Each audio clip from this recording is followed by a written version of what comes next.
So, in this video, I'm going to make a retargeting ad in the newsfeed from scratch for you and show you just how simple it can be done.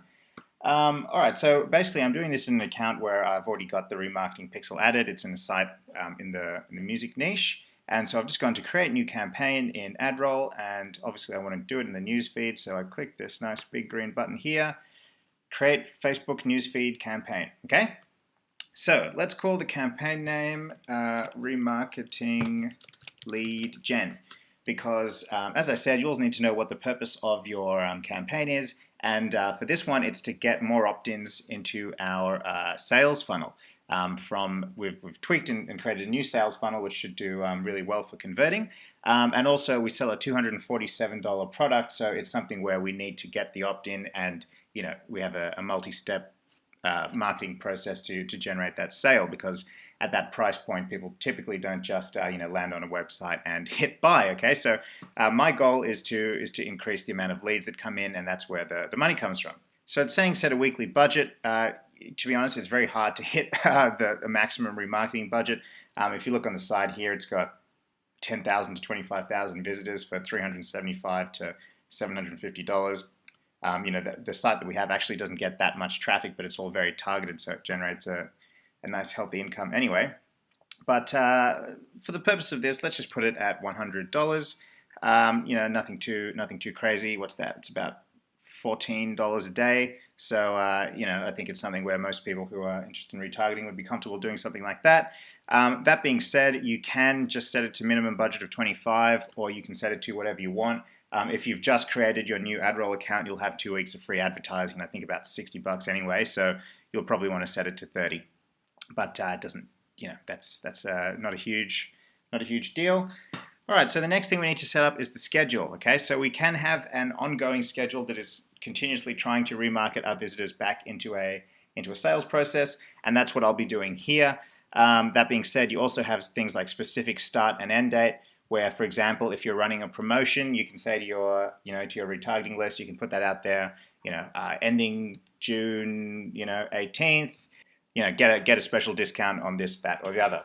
So that's just another way that you can use it. But for this purpose, I'm going to run an ongoing campaign to try and, mop up the opt-ins and get as many of those people to join the list as possible. So next variable we have to set is the location. All right. For most people, depending on what you're selling and what sort of where you expect your customer is going to come from, you'd want to set it to custom locations and do the United States, Canada, Australia, United Kingdom, and the major sort of English-speaking countries. I'm actually going to do worldwide, and the reason for that is we actually get some customers from some very interesting places. We have customers from Brazil and Denmark and Sweden and all this kind of thing. And as I said, the product I'm selling is $247, so it makes it worthwhile to be targeting some countries where potentially the traffic is maybe a bit cheaper but a bit lower converting. Okay, so I'm going to go with worldwide, but you can choose specific countries if that's what you want to do. In terms of advanced options, this is where you can set a maximum CPM bid. I wouldn't worry about it. You can work up to that if you want to experiment, but for now you can just leave it as is, nice and simple. So we'll go to the next step. Cool. So what we want to do is add a segment. So basically what you can do is create little segments of people based on your remarketing pixel. Okay, so I'll show you what that means. Let's do it. We'll go choose existing. All right, so for example, what I've got here is we'll do target all visitors, and I want to exclude people that have recently bought this product. Okay, so click on this one and click on this one and hit exclude. And in terms of making these segments, I'll show you how to do that in another video just so it doesn't break the flow here. So I've got 9,000 people that's coming, and this new product we're selling only, so far 28 people have bought it, so we don't want to try and sell to the people that have already bought this product, but everyone else is fair game. Okay, so let's go to the next step. Excelente. The next step is to make the actual ad. All right, and so basically what it's saying here is Facebook retargeting the newsfeed. We want a 600 by 315 pixel ad image, and the image file needs to be less than a megabyte, and the ads can't be animated. And you can click here and view all of their creative requirements. There's nothing too dramatic there. It's pretty standard practice. Don't have ridiculous animated, well, there you go, ads can't be animated, and all this flashy kind of stuff. But for what we're doing, we want it to kind of blend in and be a little bit subtle and look like content. So I'll show you how we make an ad. So first we need to do is upload a new file. So I will upload a file. So I'll choose this image here, which is just a thumbnail taken from one of the videos on the landing, not the landing page, and from the video course I'm promoting. So I will hit open here, and boom, all right, it's made this little image for me, which is pretty cool. Now, fun, I get to write the message, all right? So what I'm going to do is just write some ad text that I think will get people to click through. So when you want to create an ad text and make your ad a high converting ad, there's two elements to it, okay? One is you want to get the click from the person that's seeing your ad. The other is you want them to be taking an action when they land on your page itself. So the best way to do it is to think of the ad and the landing page as two sides of the same coin and make them sort of match each other really well, all right? So this particular landing page we've got is find out the 3 ear training mistakes that will cause you endless hours of frustration and exactly how to avoid them, okay? So the big focus is 3 ear training mistakes that will cause you endless hours of frustration. So I'm going to take this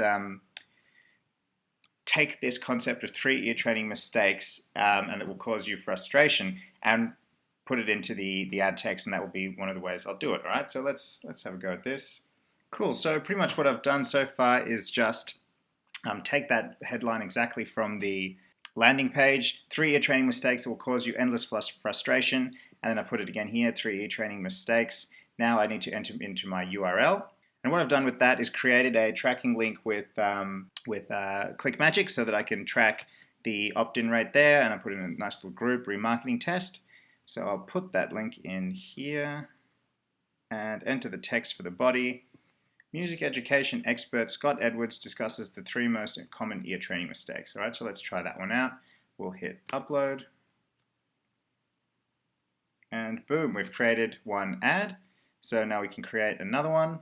So I'm going to be using the same pic here, but just with a different landing page text. So let's try one with this one here. Ear training made. This one finally. Ear training made easy. And we'll say ear training made easy. And as far as the link goes, okay, I've got a secondary link for that. And we'll put that in here and put the text in the body here. Free ear training course reveals the most effective methods. Okay, and we can hit upload. Cool. All right, so we've got 2 ads that are now set up, which will run against each other. I've put a different tracking link for either of them so we can see the results.